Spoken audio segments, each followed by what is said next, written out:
Welcome to the Creative Soul Healing Podcast. Here we talk about the connection between creativity and healing, and how we are creative and how creativity helps us heal mentally, physically, and emotionally.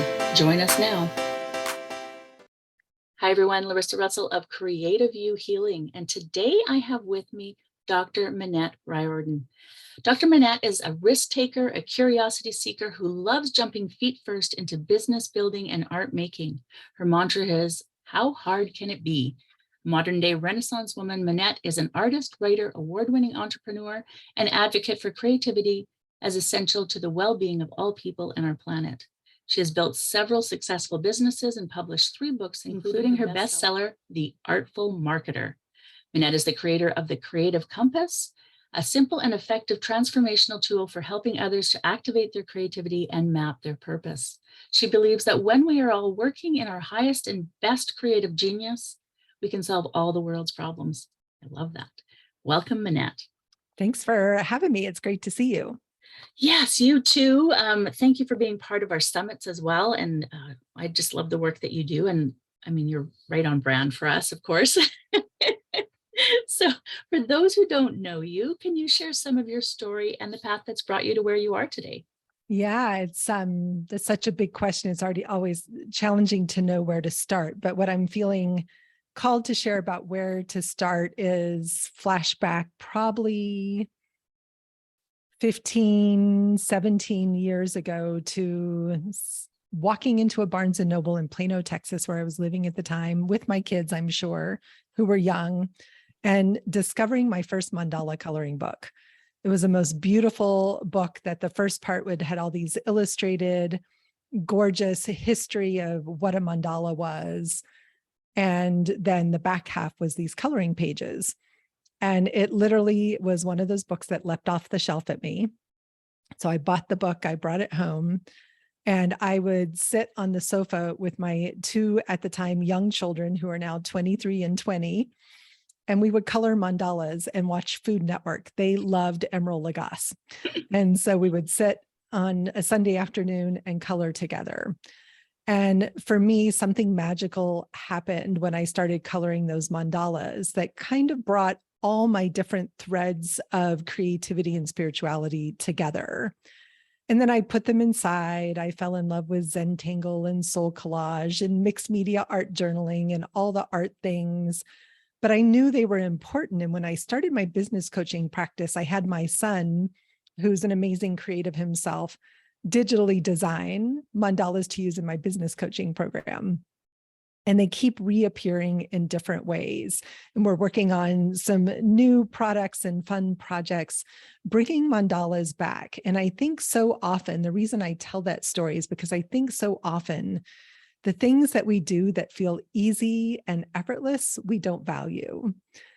And I love to make art, and sometimes I just need to color. I've become a much better artist than I was 17 years ago through lots of practice. And still, sometimes I don't want to have to think about what colors to use or what am I going to create or what's the topic or the subject, or I don't always want to be doing the deep interpersonal work. Sometimes I just want to relax and sit quietly, and mandalas always come back. And my son and I have been having this conversation around the word mandala. And he was told by his university teachers that using the word mandala is cultural appropriation. And so we've been in deep, agreed. Yes. I'm like, yeah, yes and no. It's now used in the common vernacular. And yet we've agreed to not use the term mandala anymore in our programs, in the naming of things, but to really talk about sacred circles. And I was sharing that with one of my friends, and she's like, it's everything that you do is all about sacred circles, including the mandalas, including my collage work, including my Zentangle work. And so I think that on my own artistic journey, it's been about looking for the threads and coming back to center, where I, like all creatives, get pulled very easily by bright, shiny new supplies and bright, shiny ideas. But when it comes back to my own personal spiritual and creative practice, I need the thing that centers me. And often Zentangle and mandalas are the thing that bring me back. I became a certified Zentangle teacher in 2014, and I've never stopped tangling. And for me to do anything for that long is kind of miraculous. And so I would encourage people to look for the threads of the things they love. So even when we get pulled away creatively by new ideas and processes, and we love buying all the supplies, I hear over and over again how often we buy all the supplies and then we don't use them and they sit. And so I've also really worked hard since I just recently moved cross country to cull my supplies down to the essence of what I love to create with. And it's made everything easier, both from the subject matter, the materials space, but it's, I think, finding, where am I going with this? It's that piece about looking for the threads that to me pull personal practice and creative practice together that support me on my own creative journey, that become the foundation. And I can still explore from there, but I love having a place to return to that feels simple and feels like home. Does I that love make that. sense? It absolutely makes sense, because it's true, as a creative, often get pulled off with the next shiny, you know. I am always like, oh, let's do this. Oh, let's do this. Yeah. And I have a art room full of supplies that many do not get used. I know what I love to do and I use those, and I have to get more. So you're absolutely right. And paying attention to that, to what we truly love. And I love the idea, because it's true what you do, the sacred circles, right? Yeah. So yes, a mandala is a sacred circle, but your community, your programs, Yeah. all of that are sacred circles, right? Every time you Mhm. meet with people is a sacred circle. And I love that idea of um, bringing it back to the very essence of what it is. Yeah. Yeah, that's wonderful. And so, I mean, healing with creativity is what you do, but what does that mean to you? Yeah, it's so interesting. I think the healing happens on so many levels when we reconnect to our creativity.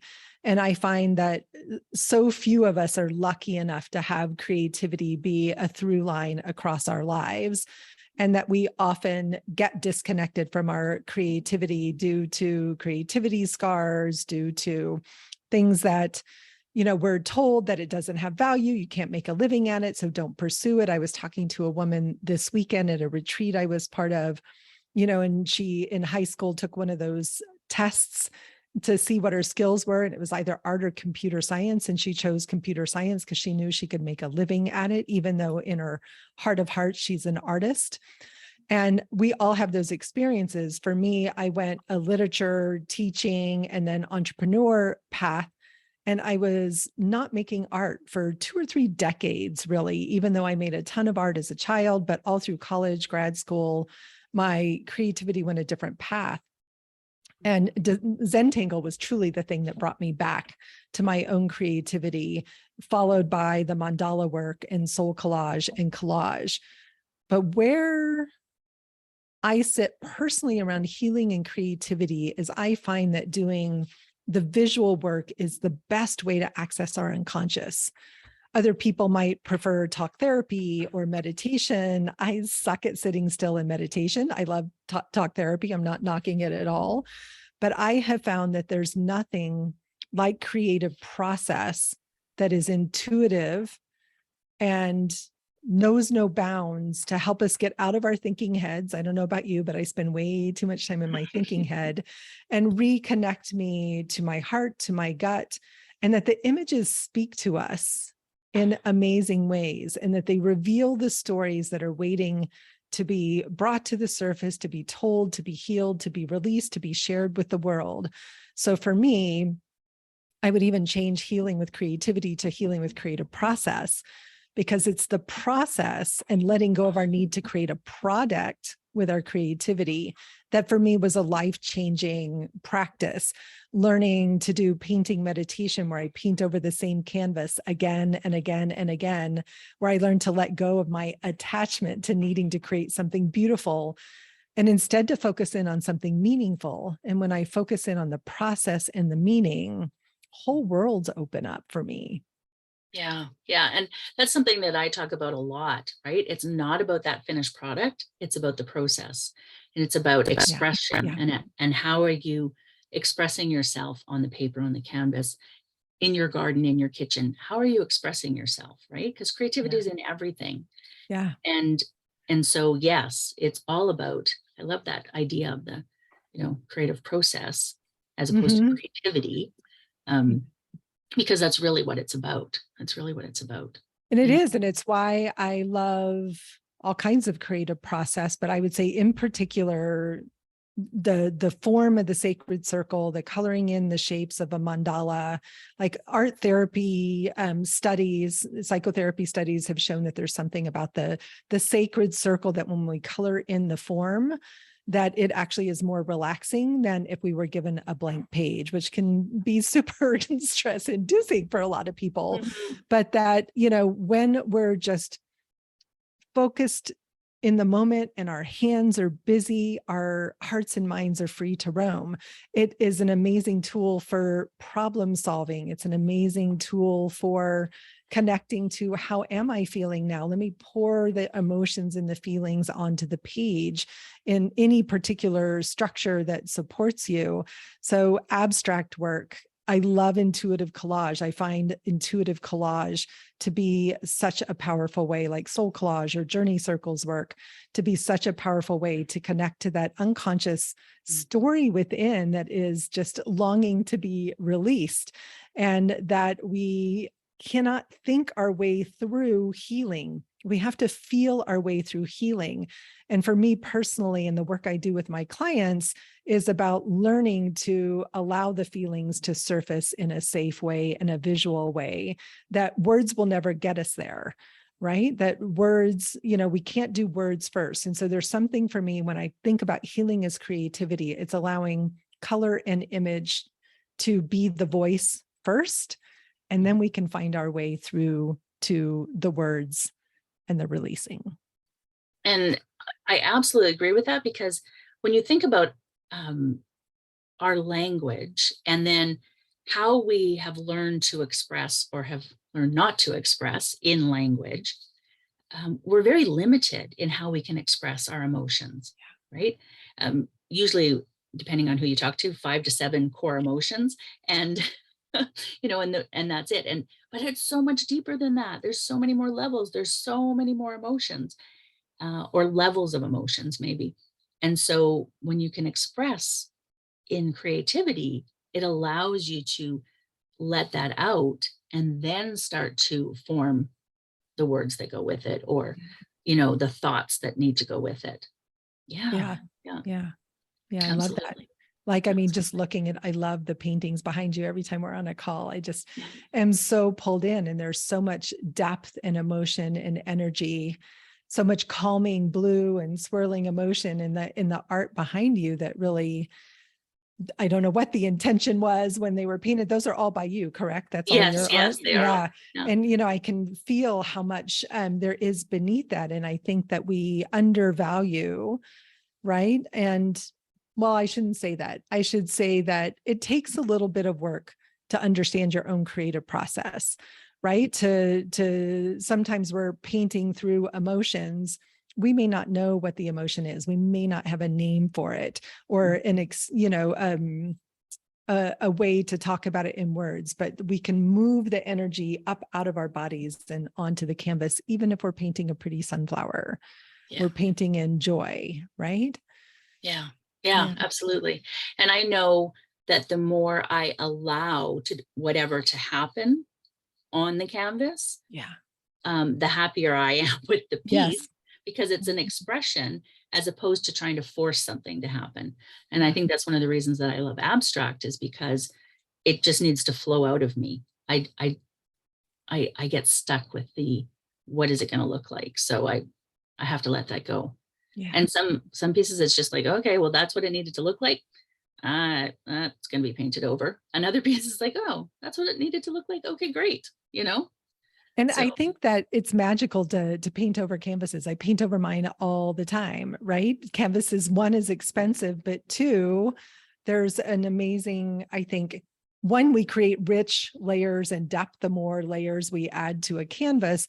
But I also think it's part of our own emotional growth process is to let go. We don't have to hold on to it, and we don't have to try to fix it, Larissa, when it's Mhm. something we don't like. But if we just go in and paint over it, I remember a few years ago when the Me Too movement hit, I had so much rage and anger and sorrow, and it all got painted on to a canvas. And it was not a canvas I wanted or needed to keep. And now it has this gorgeous wolf howling at the moon on top of it. So it still has the essence of the emotion that was underneath, but in something that I'm really proud of and happy to share and want to look at, right? But it's Mhm. still, you can feel the intensity of the emotion underneath that. And I think that's part of that painting practice. It's really fun to paint over canvases until they can't be painted over anymore, or until, for me personally, they tell me they're complete. Mhm. And that's one of the things that I know a lot of artists struggle with is, when is it complete, right? Yes. Yeah. Because you have to feel that. And especially as an abstract artist, I have to say, like, you have to feel the the doneness of it. Yes. And that might change, a year down the road, a week later, whatever it is, and just allowing that to be okay, right? To be Yeah. able It doesn't to. have to be done in the moment. Mhm. Yeah. Yeah. I have How- I have a lot of canvases that sit for quite a while.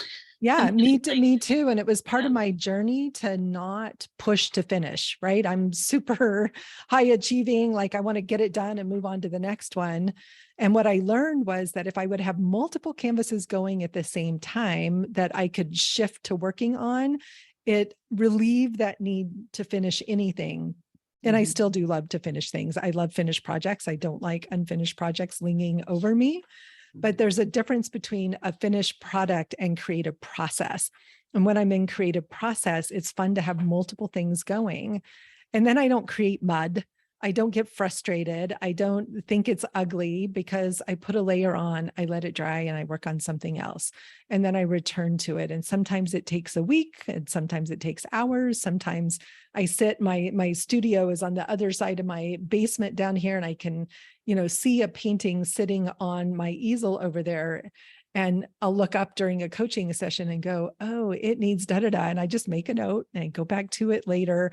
But I think the giving ourselves permission to play with our own process also gives us permission to allow healing to take as long as it needs to take. Yes. Yes, because healing is not one of those one and done things. I No. talk about this a lot. You don't just like do this and, oh, I'm over that now. Yeah. Like, it's a process, and eventually you realize it has no more hold on you, and then it's Yes. like, oh, okay, that little piece is healed, Yeah. but there's always more. There's always more. You think it's done and it's never done, which It's is never. kind of that What's the point of being unfolding of here the if it's done? canvas. Yeah. Yeah. Yeah. Because we're always growing and evolving, and we're always in, I attended this beautiful, beautiful retreat this past weekend.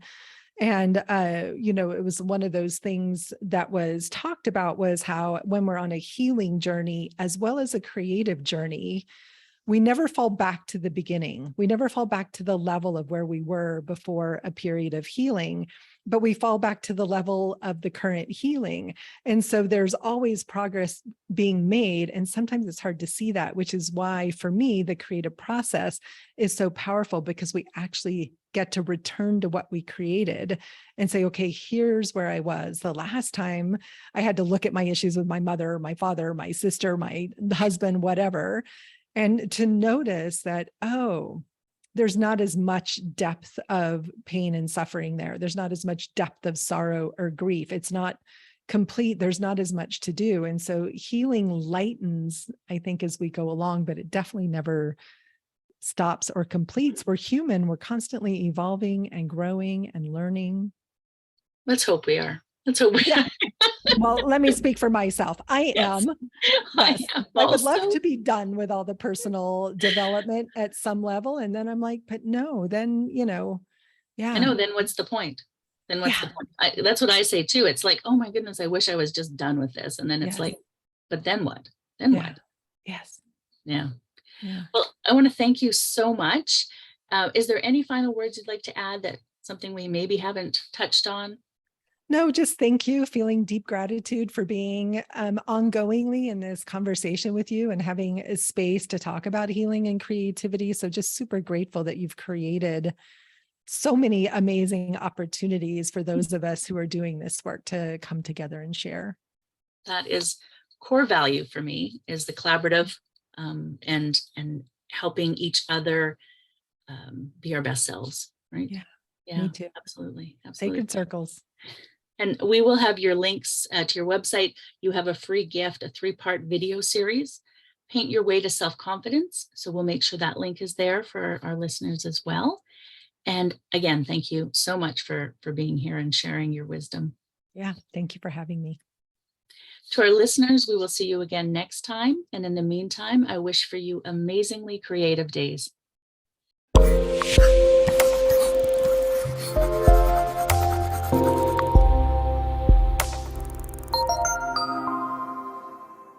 Thank you for listening. If you found our podcast of interest, we'd love for you to leave a review wherever you listen in.